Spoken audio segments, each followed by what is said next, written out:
The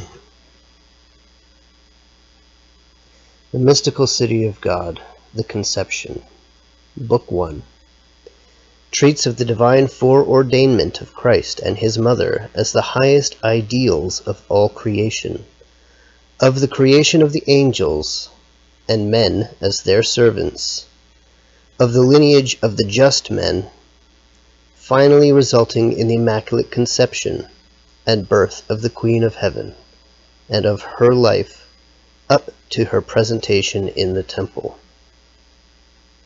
Chapter 1. Concerning two special visions vouchsafed to my soul by the Lord, and concerning other enlightenments and mysteries, which compelled me to withdraw from earthly things, and raised my spirit to dwell above the earth. I confess to thee, and magnify thee, King Most High, that in thy exalted majesty thou hast hidden these high mysteries from the wise and from the teachers, and in thy condescension hast revealed them to me, the most insignificant and useless slave of thy church, in order that thou mayest be the more admired as the omnipotent author of this history, in proportion as its instrument is despicable and weak. After I had overcome the above-mentioned reluctance and disorderly fears which had caused so much timid hesitation, lest I suffer shipwreck in that sea of marvels, the most exalted Lord caused me to feel a virtue from on high, strong, sweet, efficacious, and gentle, an enlightenment which illumined my intellect, subjected the rebellious will, tranquilizing, directing, governing, and attracting the whole range of interior and exterior senses, thus subjecting my entire being to the will and pleasure of the Most High, and directing it in all things toward his honor and glory alone. Being thus prepared, I heard a voice from the Almighty, which called me and raised me up toward him, exalting my dwelling place on high, and strengthening me against the lions that hungrily roared about me, in order to snatch my soul from the enjoyment of great blessings and the boundless mysteries of this holy tabernacle and city of God. Surrounded by the sorrows of death and perdition, and beset by the flames of Sodom and Babylon, in which we live, it liberated me from the portals of sorrow, into which I was enticed to enter. My enemies forming visions of fallacious and deceitful delights for the misleading of my senses, and the capture of them by pretended pleasures, set their allurements about me, in order that I might blindly turn toward these flames and be consumed by them. But from all these snares laid for my footsteps, the Most High has delivered me, elevating my spirit, and teaching me by the most efficacious admonitions the way of perfection. He invited me to a life spiritualized and angelic, and obliged me to live so cautiously that in the midst of the furnace the fire touched me not. He often liberated me from the impure tongue when it sought to communicate to me its earthly fables. His Majesty invited me to rise from the dust and littleness of the law of sin, to resist the defections and sin-infected nature and restrain its disorders, combating them by his enlightening inspirations and raising myself above myself. He called me repeatedly, sometimes by the power of his omnipotence, sometimes with the correction of a father, and at others with the love of a spouse, saying, "Arise, my dove, creation of my hands, make haste and come to me, who am the light and the way. He that follows me walks not in darkness. Come to me, who am the secure truth and unchangeable holiness, to me, who am the powerful and the wise, and the teacher of those that follow wisdom."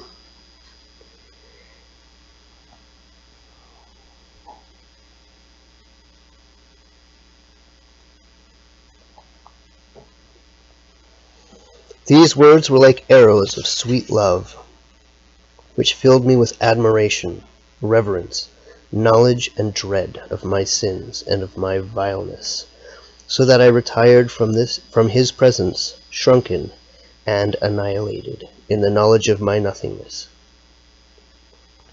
And the Lord spoke to me, "Come, O soul, come to me, who am the omnipotent God, and although thou hast been a prodigal child and a sinner, arise from the earth and come to me, thy Father. Receive the stole of my friendship and the ring of a spouse." Still, remaining in that secure retreat of which I have spoken, I saw on a certain day 6 angels whom the Almighty had appointed to assist and guide me in this undertaking, and in other dangers. Coming toward me, they purified and prepared my soul, and then presented me before the Lord. His Majesty gave to my interior being a new light, and, as it were, a participation in glory, by which I was made capable and desirous of seeing and understanding the things which are above the powers of a mere terrestrial creature. Soon after, 2 other angels of a still higher order appeared to me, and I felt within me the power of the Lord by which they called me. I understood that they were most mysterious envoys, and that they wished to reveal to me high and hidden sacraments. Eagerly I responded, and desirous of enjoying the blessing which they pointed out to me, I declared to them how ardently I longed to see what they wished to show me, and yet so mysteriously concealed from me. Then they at once answered with great serenity, "Restrain thyself, O soul." I turned to the great princes of heaven and said, "Princes of the Almighty and messengers of the great King, why do you now detain me, contrary to my will? And why do you defer my joy and my delight, after you have called me? What force is this of yours, and what power which calls me, fills me with fervor, which allures and yet detains me, which attracts me to follow after the odor of my beloved Lord, and of his ointments, and yet restrains me with strong bonds? Tell me the cause of all this." They answered, "Because in order to be instructed in all these mysteries, thou must needs, O soul, come with bare feet, and despoiled of all thy desires and passions. For these mysteries do not accommodate or lend themselves to disordered inclinations. Take off thy shoes, like Moses, for such was the command given to him before he could see the wonderful bush." "Princes of heaven and my lords," I answered, "much was asked of Moses when he received the command to perform the works of an angel, while yet living in mortal flesh. But he was a saint, and I am but a sinner full of miseries. My heart is disturbed, and I am in conflict with the slavery of the oppression of sin, which I feel in my members, and which are opposed to the law of the Spirit." To which they rejoined, "Soul, it would indeed be for thee a most difficult enterprise, if thou hadst to execute it merely with thy own power. But the Most High, who wishes to see in thee this disposition, is powerful, and he will not deny to thee his help, if from thy heart thou ask his assistance and prepare thyself to receive it. And his power, which caused the bush to burn, and at the same time prevented it from being consumed, can prevent also the fire of the passions which encompass and beset the soul from consuming it, if it truly desires to be saved. His Majesty asks for that which he desires, and can execute what he asks. Strengthened by him, thou canst do that which he commands. Take off thy shoes, and weep in bitter sorrow. Call out to him from the bottom of thy heart, in order that thy prayers may be heard and thy desires fulfilled." Presently I saw a most precious veil covering a treasure, and my heart burned with desire to see it raised, and to look upon the sacred mystery which I understood was hidden beneath. My desire was answered in the following manner: "Obey, O soul, in what was enjoined and commanded thee. Despoil thyself of thyself, and then this mystery will be revealed to thee." I resolved to amend my life and to overcome my appetite. I sighed and wept with many aspirations from my inmost soul for the manifestation of this blessing. While I made my good resolves, the veil which covered the treasure began to be lifted.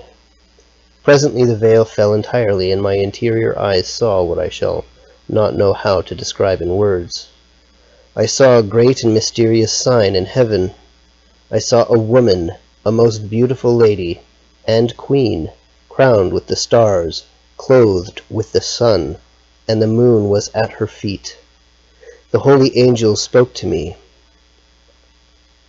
This is that blessed woman whom St. John saw in the Apocalypse, and in whom are enclosed, deposited, and sealed up the wonderful mysteries of the redemption. So much has the most high and powerful God favored this creature, that we, his angelic spirits, are full of astonishment.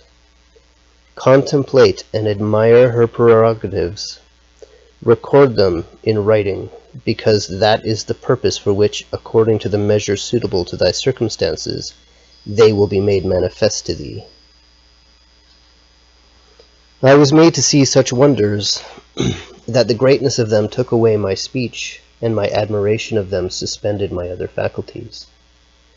Nor do I think that all the created beings in this mortal life will ever comprehend them, as will appear in the sequel of my discourse.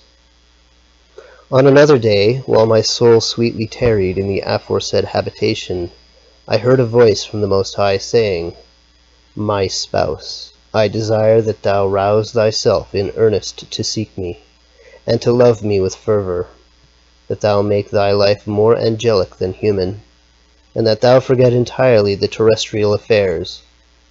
I wish to raise thee as one that is poor from the dust, and as one full of need from the dunghill, so that while I exalt thee, thou mayest humiliate thyself, and the nard of thy sweet odor may remain in my presence.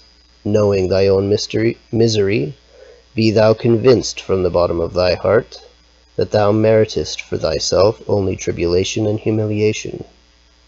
Consider my greatness and thy littleness. Remember that I am just and holy.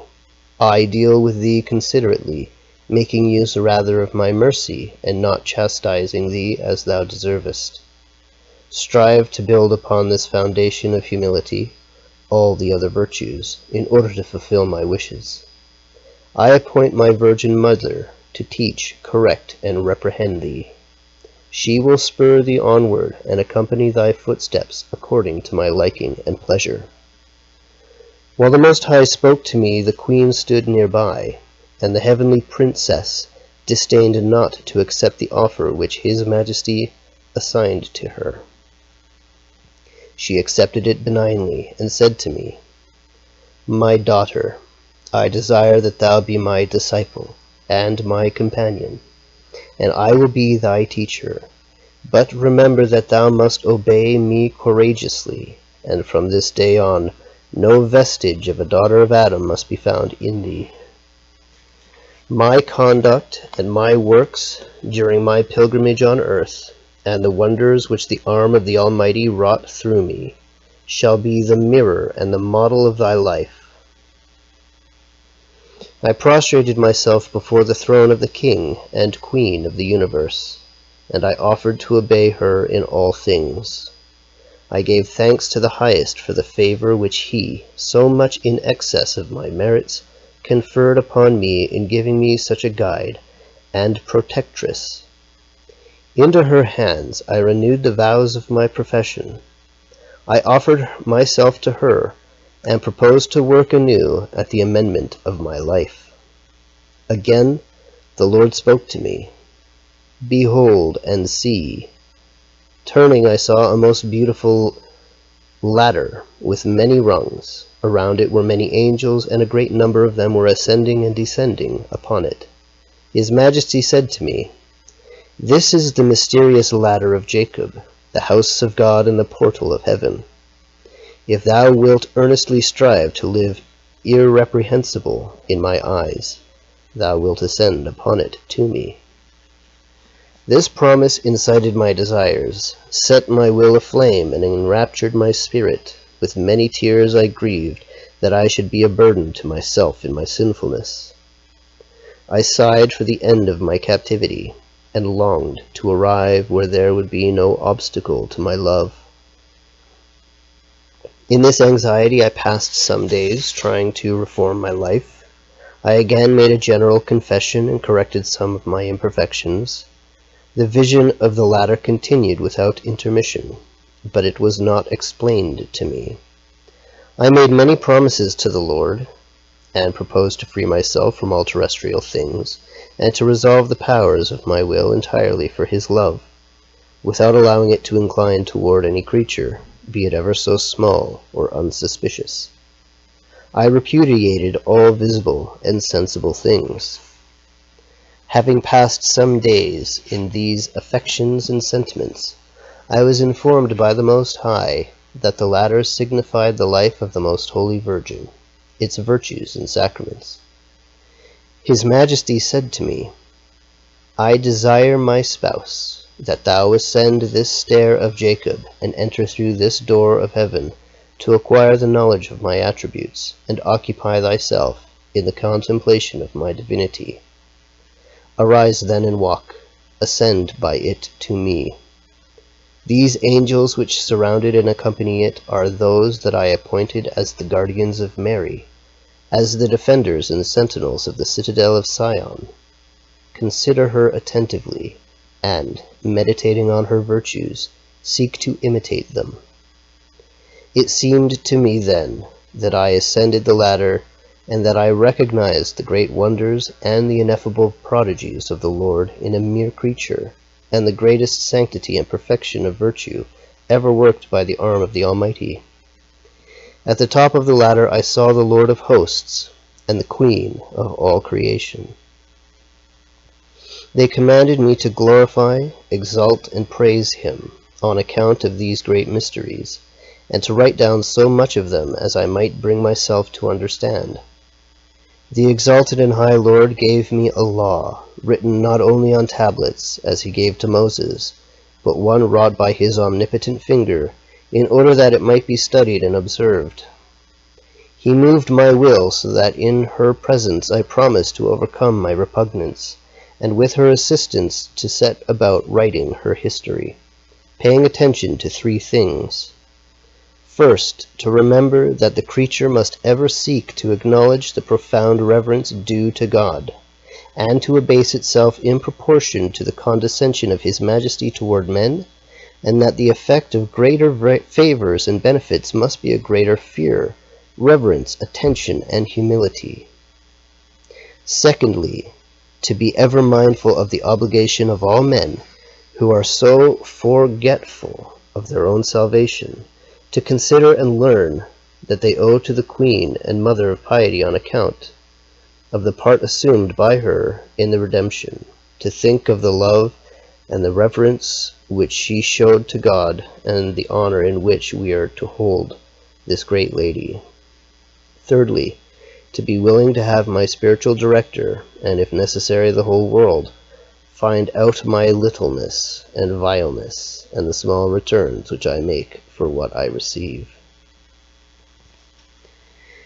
To these my protestations the Most Holy Virgin answered, "My daughter, the world stands much in need of this doctrine, for it does not know, nor does it practice, the reverence due to the Lord Omnipotent. On account of this ignorance, his justice is provoked to afflict and humiliate men. They are sunken in their carelessness and filled with darkness, not knowing how to seek relief or attain to the light. This, however, is justly their lot, since they fail in the reverence and fear which they ought to have. Besides this, the Most High and the Queen gave me many other instructions in order to make clear to me their will in regard to this work. It seemed to me temerity and want of charity toward myself to reject the instruction which she had promised me for narrating the course of her most holy life. It seemed equally improper to put off the writing of it, since the Most High had intimated this as the fitting and opportune time, saying to me in this regard, "My daughter, when I sent my only begotten, the world, with the exception of the few souls that served me, was in worse condition than it ever had been since its beginning. For human nature is so imperfect that if it does not subject itself to the interior guidance of my light, and to the fulfillment of the precepts of my ministers, by sacrificing its own judgment and following me, who am the way, the truth, and the life, and by carefully observing my commandments in order not to lose my friendship, it will presently fall into the abyss of darkness and innumerable miseries until it arrives at obstinacy in sin." From the creation and sin of the first man until I gave the law to Moses, men governed themselves according to their own inclinations, and fell into many errors and sins. After having received the law, they again committed sin by not obeying it, and thus they lived on, separating themselves more and more from truth and light, and arriving at the state of complete forgetfulness.